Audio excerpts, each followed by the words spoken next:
കുട്ടികളും. വായന അറിവിന്റെ ഉറവിടമാണ്. വായനാശീലം അറിവിന്റെ പടവുകൾ ചവിട്ടിക്കയറാൻ നമ്മെ സഹായിക്കുന്നു. ഒരാൾ ജീവിതത്തിൽ വളർത്തിയെടുക്കേണ്ട ഒരു നല്ല ശീലമാണ് വായന. നല്ല പുസ്തകങ്ങൾക്ക് നമ്മെ ശരിയായ ദിശയിലേക്ക് നയിക്കാനും കഴിയും. ഒരു നല്ല പുസ്തകത്തേക്കാൾ ഒരു നല്ല കൂട്ട് വേറെയില്ല. വായന പ്രധാനമാണ്. കാരണം വായന ഭാഷാ വൈദഗ്ധ്യവും പദസമ്പത്തും വികസിപ്പിക്കുന്നു. വിശ്രമിക്കാനും മാനസിക സമ്മർദ്ദം കുറയ്ക്കാനുമുള്ള ഒരു മാർഗം കൂടിയാണ് പുസ്തകങ്ങൾ വായിക്കുന്നത്. പുസ്തകങ്ങളിൽ നിന്നും നമുക്ക് അതിശയകരമായ അറിവും വിവരങ്ങളും ലഭിക്കും. സംസ്കാരങ്ങൾ, പാരമ്പര്യങ്ങൾ, കലകൾ, ചരിത്രം, ഭൂമിശാസ്ത്രം, ആരോഗ്യം, മനഃശാസ്ത്രം, ജീവിതത്തിന്റെ മറ്റു നിരവധി വിഷയങ്ങളെ കുറിച്ചുള്ള അറിവ് നേടാൻ വായന നമ്മെ സഹായിക്കുന്നു.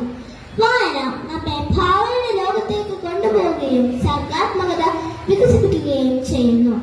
വായിച്ചു വരണമെന്നും മലയാളികളെ പഠിപ്പിച്ച ഗ്രന്ഥശാല പ്രസ്ഥാനത്തിന്റെ സ്ഥാപകൻ P.N. പണിക്കരുടെ ജന്മദിനമായ ജൂൺ 19 നാം വായനാ ദിനമായി ആചരിക്കുന്നത്.